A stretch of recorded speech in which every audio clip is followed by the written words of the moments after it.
Më 31 dhjetor 1940 në Shkodër ndodhi diçka që nuk ishte thjesht një varrim, por një dëshmi e rrallë qytetarie, madhështie shpirtërore dhe bashkëtesë të vërtet fetare. Një prift i madh, poeti kombëtar i shqiptarëve, u përcoll me nderime, ndërsa një hoxh u ngrit dhe mbajti një nga fjalimet më fisnike që ka njohur historia jonë. Nëse vlerësoni histori të tilla që na kujtojnë kush kemi qenë dhe pse duhet të jemi krenar, pëlqeni videon dhe abonohuni në Histori Epike, sepse këtu e kaluara nuk harrohet, por rilind. Më 30 dhjetor 1940 ndoroi jetë atë Gjergj Fishta. Homeri shqiptar, poeti që i dha kombit një eposë dhe Evropës një zë autentik shqiptar.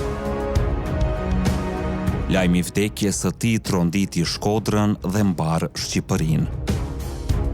Një ditë më vonë, me 31 dhjetor, qyteti u mblodh për ta përcjellë në banesën e fundit me nderime të mëdha. Në ceremoninë mortore morën pjesë personalitete të shquara nga jeta kulturore, fetare dhe intelektuale e kohës. Por mes tyre, një figurë u veçua, jo për shkak të gradës apo funksionit, por për peshën morale dhe fjalët që do të linin gjurmë për dekada. Ishte Hafiz Ali Kraja, një nga intelektualët musliman më të njohur të Shkodrës, mik i Fishtës dhe njeri me kulturë të thellë kombëtare. Fjalimi që ai mbajti atë ditë nuk ishte thjesht një ligjërat mortore, ishte një akt qytetarie, një deklaratë dashurie për kombin dhe një shembull i rrallë respekti ndërfetar. Fjalimi i tij qëndron sot si një monument shpirtëror dhe duhet dëgjuar ashtu siç u mbajt, i plot pa ndërhyrje. Poet kombëtar Patër Gjergji.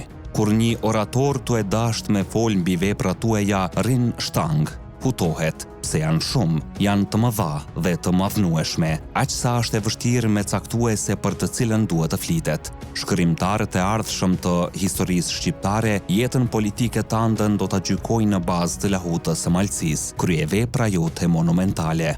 Të jesh i bindun, o poeti madh, se shqiptari me lahutën e malësisë ka për të qenë gjithmonë kryenalt, siç janë helenët me Iliadën e persianët me Shahnamën.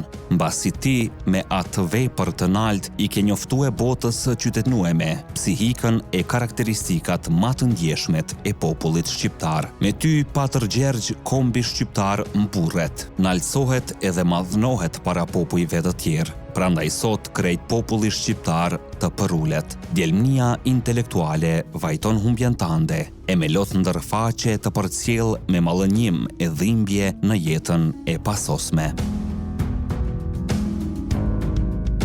Këto fjalë nuk janë të zakonshme as për përmbajtjen e as për autorin e tyre. Një hoxh musliman, në një kohë të trazuar historike, ngrihet dhe i drejtohet një prifti katolik si poet kombëtar dhe Patër Gjergj, duke vendosur për krah Homerit dhe Ferdeuzit, Iliadës dhe Shahnamës.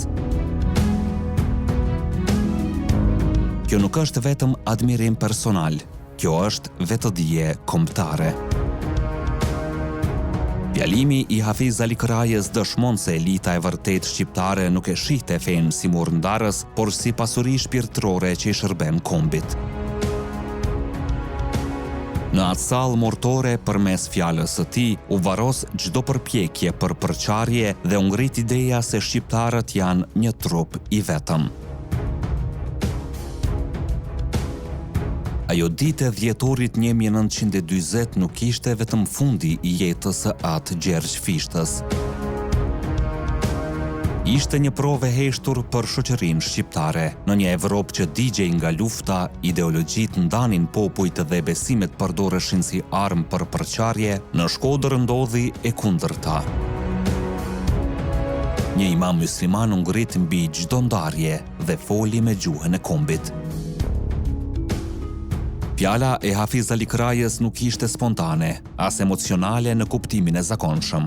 Ajo ishte një fryt i një mendje të formuar, i një kulture të gjerë dhe i një vedije të thellë historike. Ai e dinte mirë se çfarë përfaqësonte atë Gjergj Fishta, jo vetëm një prift, jo vetëm një poet, por një shtyllë e identitetit shqiptar. Në atë moment mortor mes arkivolit dhe heshtjes së turmës, Hafiz Ali Kraja foli jo vetëm për Fishtën, por për vetë Shqipërinë. Ai ngriti figurën e tij në nivelin e eposëve botror, duke i thënë hapur shqiptarëve se lahuta e Malësisë nuk ishte thjesht letërsi, por pasaportë shpirtërore e një kombi të vogël, por krenar. Për të kuptuar peshën e këtij fjalimi duhet njohur edhe rruga jetësore e njeriut që e mbajti. Hafiz Ali Kraja lindi në një familje me prejardhje nga kraja e dëbuar pas vitit 1878, kur trojet shqiptare ju dhan mali të zi. Në rrethana të vështira, ai u formua në shkolla tradicionale islame të Shkodrës dhe më pas u nis drejt Kairos, ku studioi në universitetin prestigjioz Al-Azhar. Në vitin 1924 përfundoi studimet në fik dhe u kthye në Adhe, ku u emërua imam në xhaminë e Plumbit dhe më pas shërbeu në disa xhami të Shkodrës. Ai nuk ishte vetëm një hoxh, por edhe mendimtar, publicist dhe kritik i thellë i zhvillimeve shoqërore.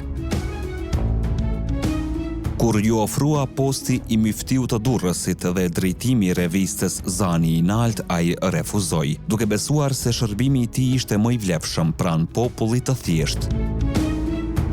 Në vitin 1934 botoi broshurën A duhet feja? A e pengon bashkimin kombëtar? Një tekst i guximshëm që synonte të tregonte se feja dhe kombi nuk janë kundërshtar. Gjatë pushtimit italian u internua bashkë me familjen, ndërsa pas luftës së dytë botërore u përball me regjimin komunist. U dënua me 25 vjet burg, nga të cilat vuajti 18. Ju grabit biblioteka dhe familja e tij u la në varfëri të skajshme. Megjithatë, as burgu, as persekutimi nuk ja thyen fjalën dhe dinjitetin. Ai mbeti deri në fund një figurë morale, simbol i rezistencës shpirtërore dhe i mendimit të lirë shqiptar.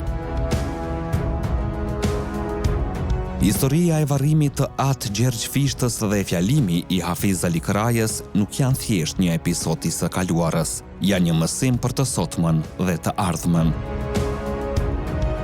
Janë dëshmi se shqiptarët kur drejtohen nga mendjet e ndritura din të jenë më lartë se ndarjet dhe më të fortë se çdo ideologji. Na tregoni në komente se çfarë mendoni për këtë fjalim dhe për këtë shembull të rrallë bashkëjetese. Ne jemi Histori Epike, aty ku e kaluara rilind. Deri në vidion tjetër, qëndroni krenar dhe të vetëdijshëm për gjakun që rrjedh në damarët tanë.